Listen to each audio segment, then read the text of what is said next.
Sending forget-me-nots.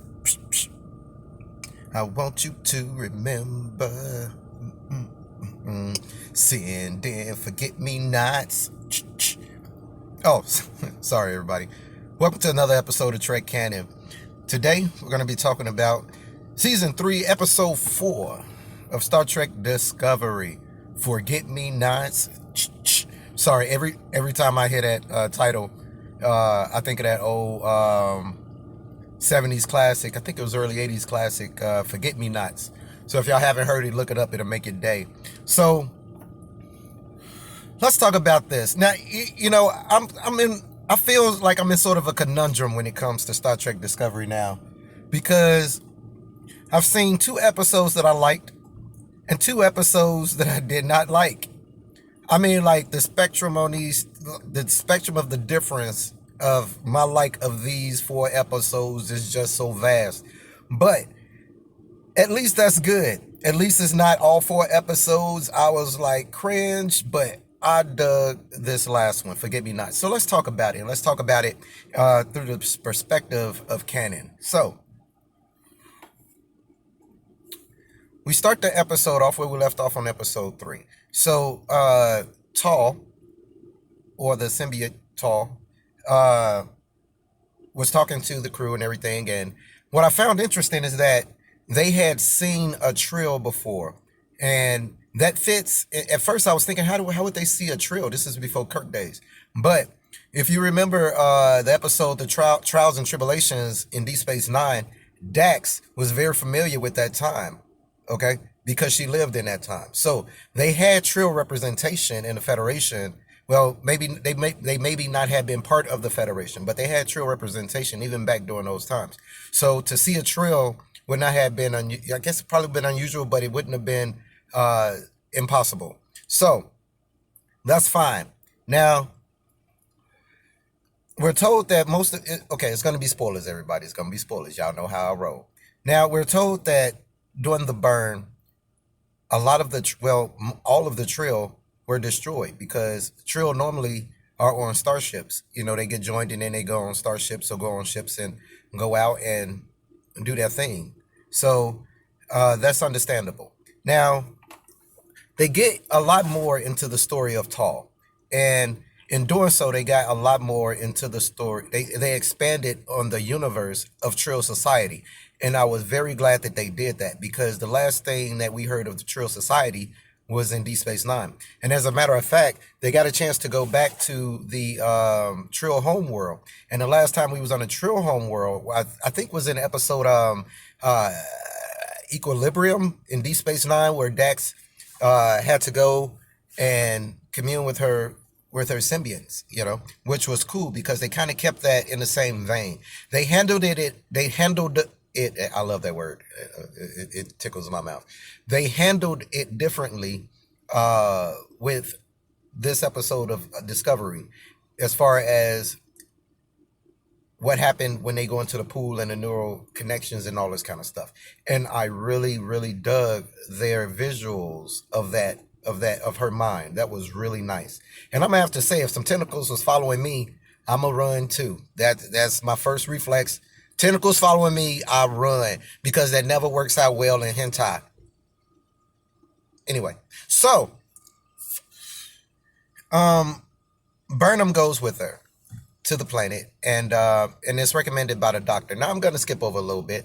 I'm going to switch gears, because I'm going to talk about the doctor. I rarely ever talk about the doctor in Discovery, because to me he's always been kind of But in this episode, he really shined as the actor and as the character of the doctor. He really shined. As a matter of fact, in this episode, his attention to the crew reminded me a lot of how Dr. Beverly Crusher would have handled that situation. Like her interactions with the crew and her love for the crew. It kind of mirrored him in this episode, and I really, really loved that. It gave me the opportunity to really get to know him as a doctor. You know, I know I ragged on him a few times that I've talked about him, but in this episode, he really shined. I really, actually, you know, everybody in this episode, because this was just a great episode. Everybody in this episode really shined. I'm happy that they did not include Dex. Now, let me talk about the Trill homeworld. Now, for those of you who don't know, the Trill homeworld, the relationship between the Trill and their symbiotes.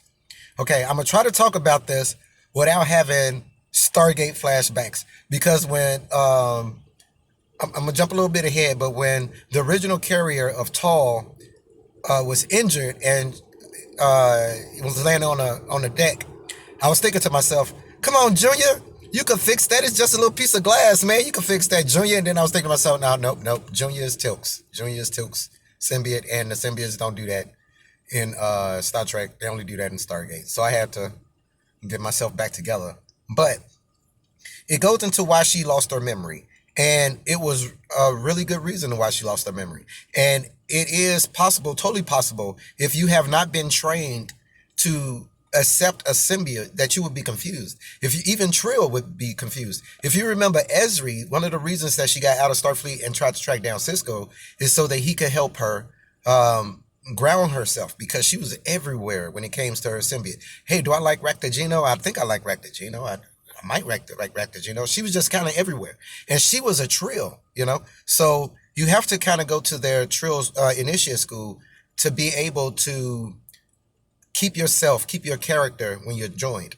Now, a fully joined Trill is kind of like a rock star on the Trill homeworld. So she was treated as such until they found out she was human. And that goes into canon as well. Because, and if you actually expand upon it, here it is, your identity as a species is joining with a symbiote, okay? And here it is, the last known symbiote comes and it's in the body of a non-Trill. I can understand their frustrations, but because they were a member world of the Federation, they have certain moralities. Okay, so did they execute her? They wanted to, but no. Did they? When I say execute, take the symbiote, which would have resulted in her dying. Okay, so basically they was just like, hey, get up off my planet, because we can't have people. Look, we just gonna make it seem like we never even seen you. But because it's Star Trek and you have people who stand on their morals, I was really happy that the symbiote, I guess, keeper decided to break the rules and go and complete this, because he felt that this would help the Trill get back together, you know, because I guess they were dying as a species because they had no more symbionts. Now, one thing that hit me in this episode was the sphere data. Now, the explanation that was given by the captain of, you know, the sphere data, trying to help him out, was that the sphere data wanted them to stay alive, because to the sphere data, to that sanctioned part of the computer, they had saved it. So basically, I'm really happy that that's the case. And having a computer become sanctioned isn't something new in Star Trek as well. The computer for the Enterprise D did it in the Next Generation, and I wish they would have picked up more on that, as far as what happened to that life form that the computer birthed. So I really dug this episode. I'm gonna try not to say too much about it, but if you get a chance to check it out, check it out. You know, I was really surprised, and this is one of the reasons that, like I said, I continue to watch Star Trek, because even Discovery can surprise you. You know, so I appreciate you guys watching, and as always, subscribe, ring the bell if you haven't. And let me know what you thought about the episode. If you liked it, if it was a great addition to Star Trek, did it make you think? Did it expand? Did it expand the Star Trek mythos for you? Did it expand your mind? Did it expand any understandings that you might have had? So, thank you again, and be cool.